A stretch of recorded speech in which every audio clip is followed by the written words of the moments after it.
Hello guys, welcome back to my channel, welcome back a new blog. এই বছরের আজকেই শেষ দিন, মানে আজকে 31শে ডিসেম্বর। তো এই বছর আমাদের অনেক কিছুই দিয়েছে, আবার অনেক কিছুই কেড়ে নিয়েছে। এভাবেই আমাদের জীবন চলছে, বছর বদলায়, সময় বদলায়। আমরা নিজেকে ততক্ষণ বদলাতে পারবো না যতক্ষণ না আমাদের চিন্তাধারা, মানসিকতা, পরিশ্রম বদলাতে পারবো। আমরা যে পথ দিয়ে চলে আগে ব্যর্থতা এসেছে, সেই পথ আবার চললে আবার ব্যর্থতাই আসবে। কারণ একের সাথে একটা শূন্য গুণ করলে যা শূন্যই আসবে, আবার যদি 3-4টে শূন্য একের সাথে গুণ করে সে শূন্যই আসবে। তাই কিছু সময় খারাপ লাগলেও পথ পরিবর্তন করতে হবে আমাদের। এই বয়সে সবথেকে বেশি সময় আমরা যেখানে ইনভেস্ট করি, একটা সময় পরে গিয়ে দেখা যায় দুজনে মিলে আপনাকে ঠকিয়েছেন, সেও আপনাকে ঠকিয়েছে আর আপনি নিজেকে ঠকিয়েছেন। নিজের ভুলগুলো বুঝুন, বেরিয়ে আসুন এবং বাঁচুন। হ্যাঁ, ভুলকেও কারো বিচার করতে যাবেন না যে ও আমার সঙ্গে খারাপ করেছে, আমি এর বদলা নেব। মনে রাখবেন, সময় শ্রেষ্ঠ বিচারক, তার উপরে ছাড়ুন, আপনি নিজেই দেখবেন বিচার অটোমেটিক্যালি হয়ে গেছে। তো পরবর্তীকালে এগিয়ে যান, জীবন আরও উজ্জ্বল হবে। তো যাই হোক, মনে হয় বেশি জ্ঞান দিয়ে ফেললাম একটু। যাই হোক, নিজের জীবন নিজেকে তো ঠিক রাখতেই হবে, তাই না? আর এই যে রুটিনটা দেখতে পাচ্ছ, মানে টাইম টেবিলটা, এটা পরীক্ষার আগে আমি 2 মাস আগে করে রেখেছিলাম। তো এমনিতেই ডেলি রুটিন ফলো করা হয়, যে কোনো পড়ার জন্য রুটিন অবশ্যই ফলো করা দরকার। শুধু পড়া না, যে কোনো জিনিস। তো আমি কতগুলো টিপস তোমাদের বলবো, সেটা তোমরা ফলো করবে যাতে পরবর্তী ইয়ারে না কোনো প্রবলেম আসে। তো প্রথম টিপস হচ্ছে মেক এ টাইম টেবিল। প্রথমে পড়ার জন্য একটা টাইম টেবিল করে নিতে হবে, কখন কোনটা পড়বো। সকাল থেকে রাত পর্যন্ত, অনেকে তো ভোরবেলা থেকে অভ্যাস আছে পড়ার, তো ভোরবেলা থেকেই টাইম টেবিলটা ঠিক করে নিতে হবে।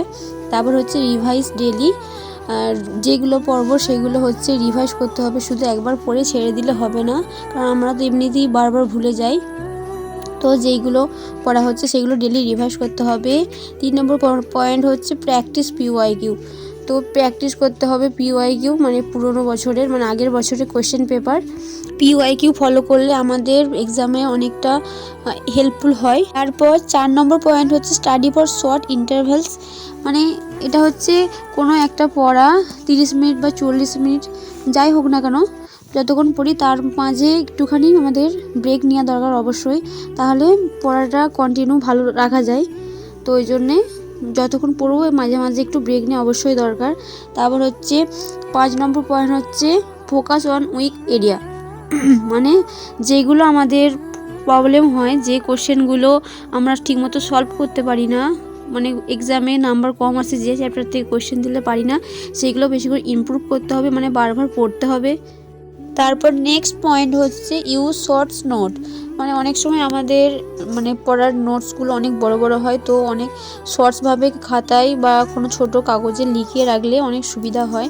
মানে কালারিং কাগজে লিখলে অনেকটা কালারফুল, মানে পড়তে অনেকটা ইন্টারেস্ট লাগে। তো শর্ট যেমন কোনো কিছু সূত্র বা কিছু ছোটো ছোটো নোটস, মানে পয়েন্ট, সেগুলো নোট ডাউন করে রাখলে অনেকটা হেল্পফুল হয়।